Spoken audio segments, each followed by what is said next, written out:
Welcome back to Tipsy Whiskey Shenanigans. I'm Steven, and tonight, whenever the heck you're watching this, we are getting into great beginner bourbons. For people who are just starting to get into bourbon and don't quite know where to go yet, I'm bringing a list just for you, because somehow I haven't done one yet. But before we do that, please do me that favor, like, comment, subscribe. Helps us out a ton, and we seriously appreciate the support. But let's get into today's video. So, like I said, this is a list for beginners. These are beginner bourbons. These are going to be great bourbons that are at a decent price, not abrasive or super aggressive flavor profiles, and honestly just really, really enjoyable whiskeys. All of these whiskeys are really good, and there's a reason they are on this list. So let's kick it off with the first one, which is going to be an honorable mention because I don't actually own the bottle because I drank it a little while ago. It's Angel's Envy. Angel's Envy is a port finished bourbon, and it's at like 43%, so it's a little bit on the lower side of proof, but since it's very approachable for, people just now getting into whiskey. You're ready to move on past that Jim Beam. You want to class it up a bit. Angel's Envy is the way to go for you. They have a very sweet, easy flavor profile, but since it is finished, there is this nice fruitiness in the overall flavor profile as well. It has been a while since I've had one, but dang, when I was just first starting into the world of whiskey, this was the one for me. Okay, so now we are getting into the bottles I actually own on this list. So the next three, the first three that are going to be on this list are my go-tos. Recently, I've been, the reason this video concept has come to mind is recently quite a bit of my friends have been getting into whiskey. They've been kind of being like, oh, maybe there's something in this whole whiskey thing, maybe we should give that a little try. So they've been coming to me asking me, hey, what do you think I should buy? So I've been giving out a few options here or there. So my primary three, and again, these are all findable in Arizona. Not all of these are super findable, but they're relatively findable in Arizona. And I think these are my top three. The other ones are gonna be like honorable mentions, but these are my top three beginner bourbons. Starting first off with, honestly, probably the best, good old Woodford Reserve Double Oak. Love this bottle to death. This bottle is freaking fabulous. Woodford Reserve, Brown Foreman. You're going to get this banana-y flavor profile, but because it is double oaked and toasted, you're going to get this huge caramel vanilla explosion. This one is like bananas mixed with Werther's Originals and some more Werther's Originals and maybe a little bit of caramel and toffee on top of that. Literally, it's a caramel bomb. It's so intense with the caramel, but because caramel is a very sweet flavor profile, it is so freaking approachable. And this one, it's only 45.2, so it's not like a ridiculously high proof at all, and it's really just super freaking sweet, a little toasty, and if you've already been in whiskey for a while, it goes really damn good with a cigar. Love the heck out of Woodford Reserve Double Oak. Honestly, it is one of the must-haves on my bourbon bar, no matter what. That bottle is just crushable. That was honestly probably the first bottle I had that I was like, man, I really enjoy this flavor profile because it's just so approachable. It's so sweet, so enjoyable, very approachable. Up next, a bottle that's honestly been in a lot of videos recently for good reason because I really like it and I'm kind of fanboying on it. Maker's 46. The reason this has actually been in a lot of videos recently is because I bought one of it for my friends and then they got kind of really into it one night with me, and ever since then I kind of realized, damn, I really enjoy this.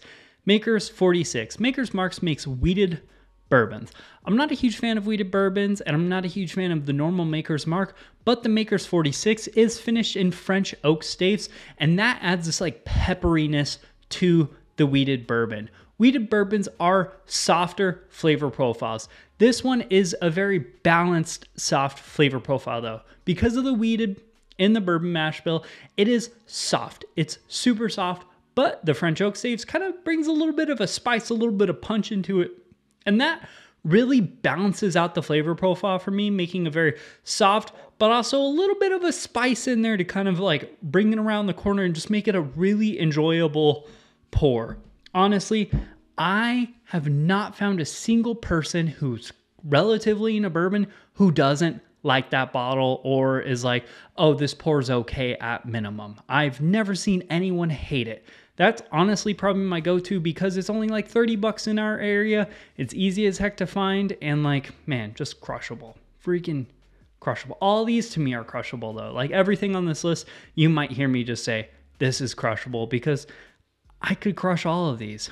Up next, one that might peeve some people. It's going to be a twofer, and it's going to be a little bit harder to find twofer. Buffalo Trace and its big daddy called Eagle Rare. These bottles are amazing for beginners. Super amazing. Buffalo Trace's flavor profile is very, very sweet. The note that kind of triggers it to be like, this is Buffalo Trace for me is like this powdered sugary note.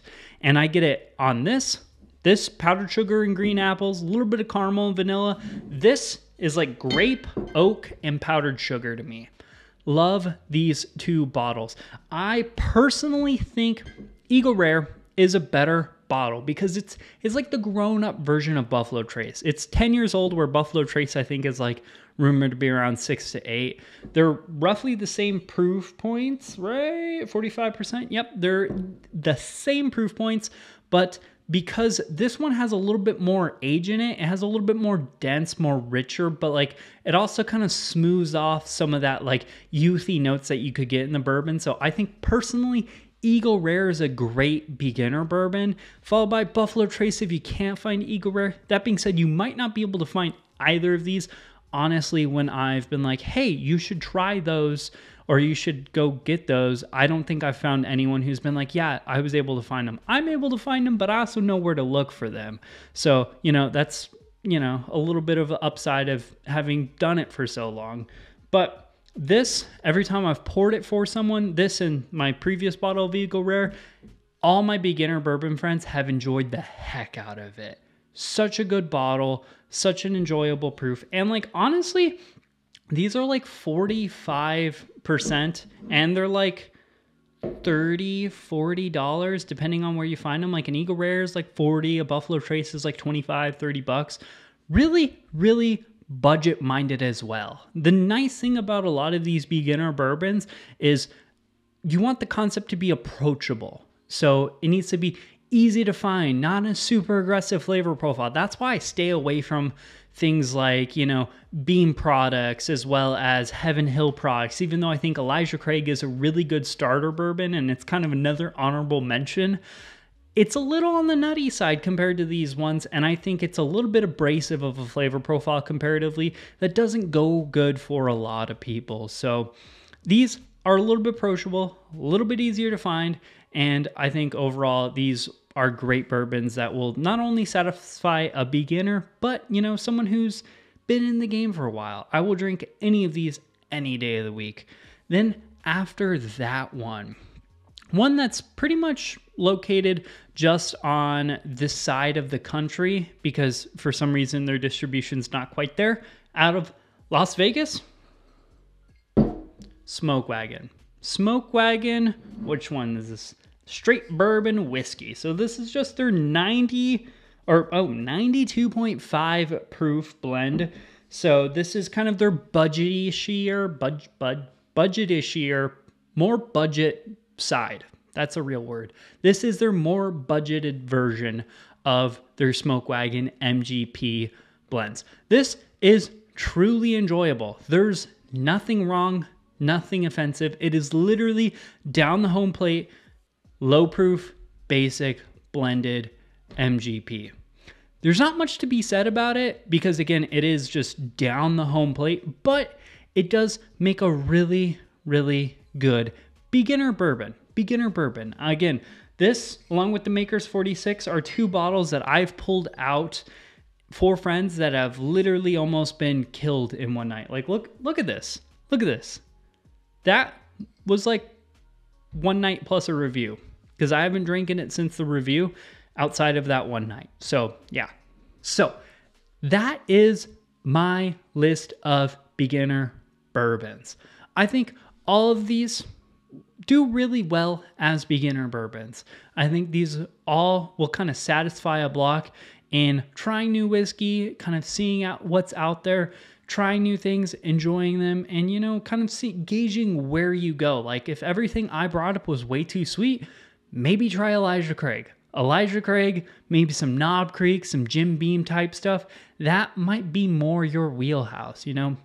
Maybe not yet Booker's, but like, you know, some 9-year-old Knob Creek, 100 proof. That might be the way to go for you. A little nutty for my taste, but that being said, this is a wrap for today's video. Please do me that favor. Like, comment, subscribe.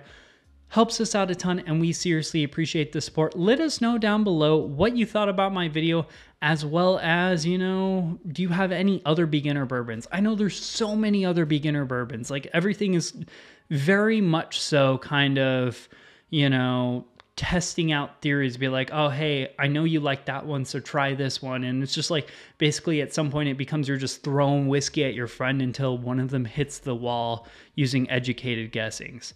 That's finding a beginner's bourbon. But, you know, maybe this video kind of helped you buy less crappy bourbon and kind of figure out exactly the ones you should test out first. Let me know down below what you thought of it. Also, check out the Facebook, Instagram, and Patreon. The links for all that stuff are down there below. That is a wrap for today's video, folks. Cheers, y'all. We'll see you later.